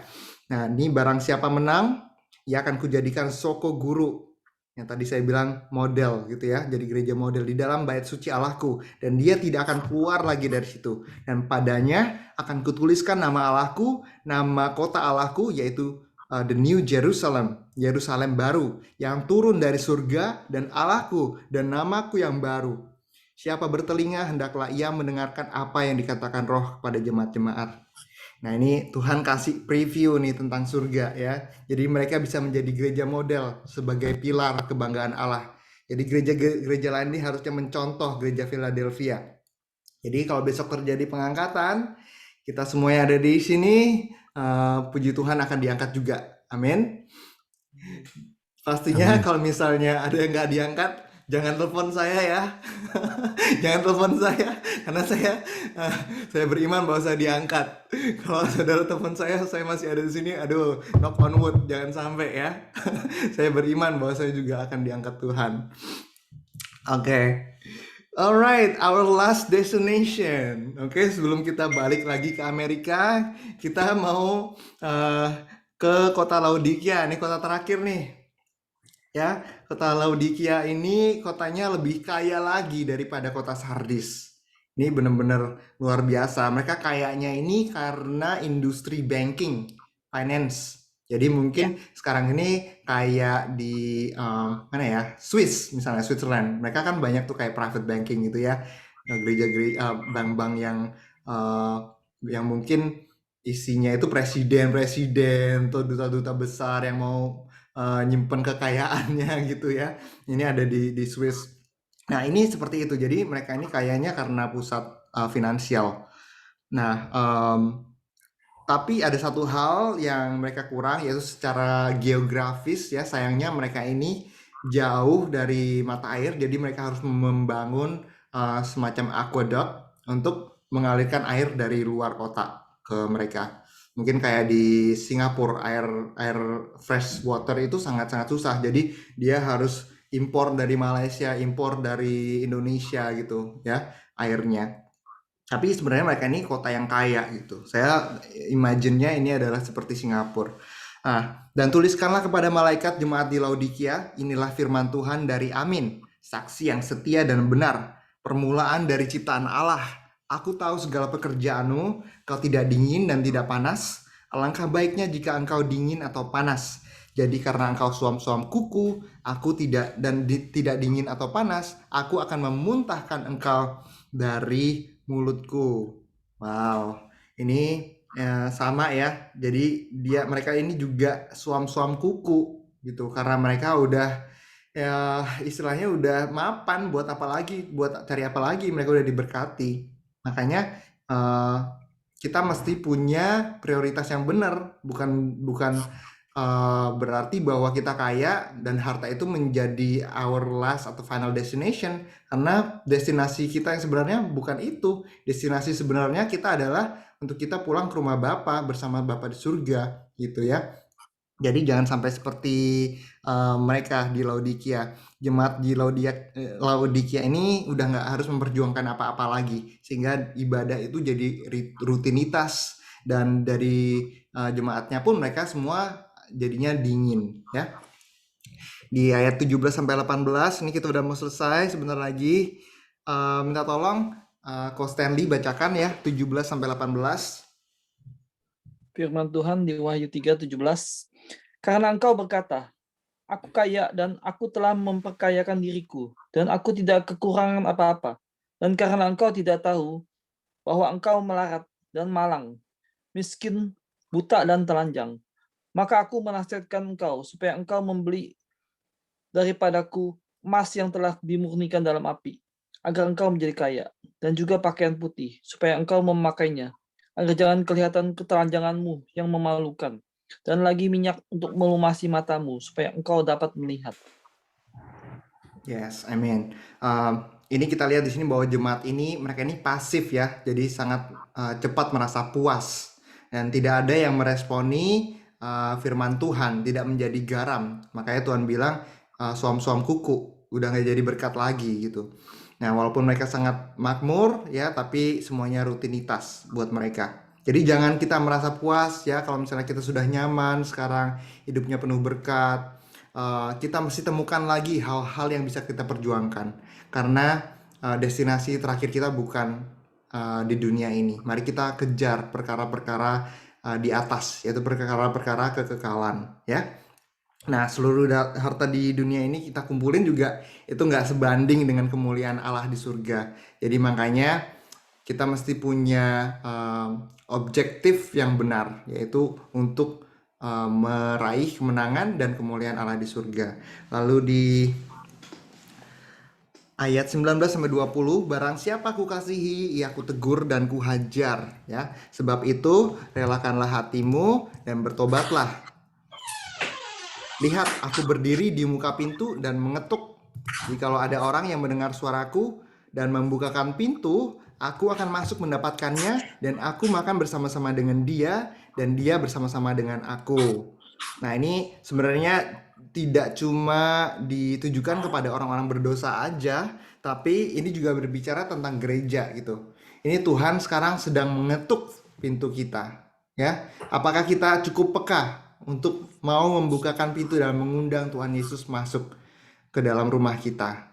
Ya, barang siapa menang akan kududukan bersama-sama dengan aku di atas tahtaku, sebagaimana aku pun telah menang dan duduk bersama-sama dengan Bapakku di atas tahtanya. Siapa bertelinga, hendaklah ia mendengarkan apa yang dikatakan Roh kepada jemaat-jemaat. Nah, ini kemuliaan tertinggi, sekali lagi bukan harta di dunia atau harta duniawi ya, tapi kita bisa berada bersama Bapa di surga. Nah, ayat ini menyatakan bahwa di surga ini nantinya akan ada hierarki. Ya, walaupun kita semua sama-sama masuk ke surga, tapi nggak semua bisa hidup bersama-sama dan Bapa bertata di atas tahtanya yang penuh kemuliaan.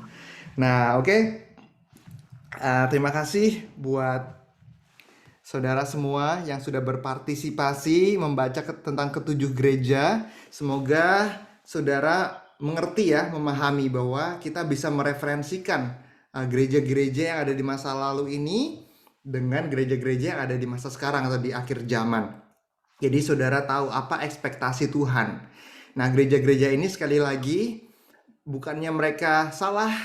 Setiap gereja punya role yang berbeda-beda. Mereka sebagai tubuh Kristus, kita ada yang menjadi tangan, ada yang menjadi kaki, ada yang menjadi kepala. Tidak semuanya menjadi kepala, ya, tidak semuanya menjadi kaki. Jadi kita harus saling toleransi. Yang penting kita sama-sama mengerjakan keselamatan kita untuk memuliakan nama Tuhan. Oke, demikian firman Tuhan pada malam hari ini untuk pasal 2 sampai 3. Saya akan stop recordingnya. Nah, setelah ini saya akan adakan sesi diskusi, sesi interaksi. Kita juga akan membahas PR kita ya dari minggu lalu ya. Semoga semuanya di sini sudah mengerjakan PR-nya. Oke, terima kasih. Semoga yang tidak bisa datang hari ini, minggu depan kita bisa berkumpul kembali di hari Minggu ya, di hari Minggu pukul 7 malam. Oke, thank you, Tuhan Yesus memberkati. Thank you, Tuhan Yesus memberkati. Oke, sebentar ya.